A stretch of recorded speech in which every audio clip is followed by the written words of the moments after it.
बिस्मिल्लाहिर्रहमानिर्रहीम।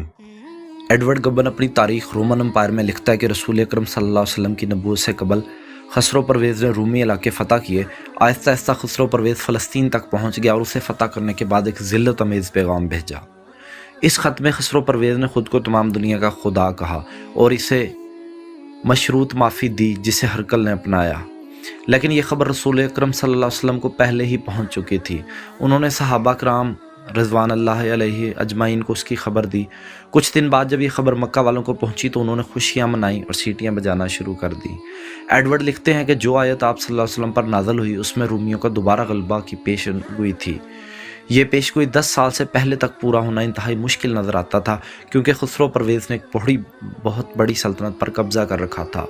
यही हुआ। हज़रत अबू बकर सिद्दीक़ रज़ी अल्लाह अन्हु ने 3 साल की शर्त लगाई, जिस पर उमैया ने भी 10 ऊँटों की शर्त लगाई। जब सैयदना अबू बकर सिद्दीक़ रज़ी अल्लाह अन्हु रसूल अकरम सल्लल्लाहु अलैहि वसल्लम के पास तशरीफ़ ले गए और तमाम बातें बताई तो आप सल्लल्लाहु अलैहि वसल्लम ने बज़ा सनीन कहा, यानी 3 साल से 9 साल में रूमी दोबारा गालिब आएंगे और ऊँटों की मिकदार बढ़ा दो, यानी 100 ऊँट कर दो। गबन लिखते हैं कि खुसरो परवेज़ को जब रसूल करीम सल्लल्लाहु अलैहि वसल्लम ने ख़त लिख कर भेजा तो खुसरो परवेज़ ने तकब्बुर और गुरूर में आकर कहा कि ये कौन है जो माज़अल्लाह गैर मरूफ़ और सहरा नशीन होकर मुझे कह रहा है कि अगर सलामती चाहते हो तो इस्लाम कबूल कर लो, वरना तुम्हारी हुकूमत भी बाकी नहीं रहेगी। इसके बाद ऐसा ही हुआ।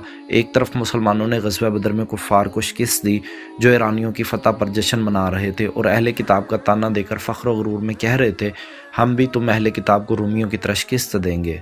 दूसरी तरफ बज़ा सनीन सुलह हुदैबिया के वक़्त मुकम्मल हुआ और हरकल ने एक अज़ीमुल शान जश्न का एहतमाम किया, क्योंकि आप सल्लल्लाहु अलैहि वसल्लम ने खुसरो परवेज़ के मुतल्लिक़ ये पेशीनगोई की थी कि खुसरो परवेज़ ने मेरे नामा मुबारक को नहीं बल्कि अपनी सल्तनत के टुकड़े टुकड़े किए हैं।